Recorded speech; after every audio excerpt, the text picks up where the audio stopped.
अगर आप भी चाहते हैं कि दीपक दीवाना ऑफिशियल चैनल का सबसे पहले नोटिफिकेशन आपको मिले तो सब्सक्राइब करें और बेल आइकन दबाना ना भूलें।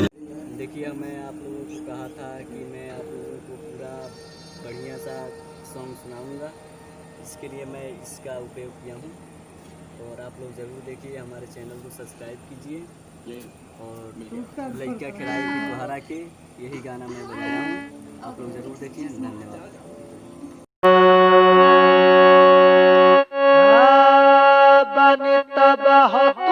छोड़े लन बहाओने खिंचला बबुआ चोरा के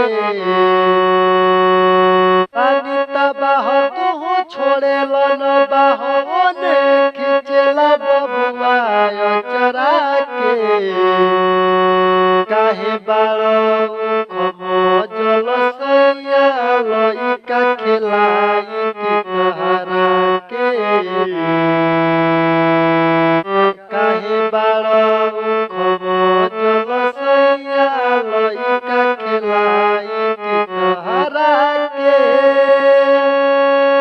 दूध बिना लइका रोवे रोहे लय गोर के बेरा तू बनौले बाड़ साजे राते मोर के बाउर पर हंसैया तनी ना सुहाला दूर जदि जाई तो बबुआ चिलाला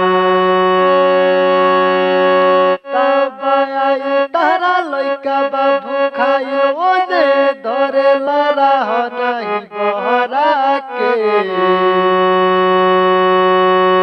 काहे बारो खमो जल सैया लइका खिलाई की तहरा के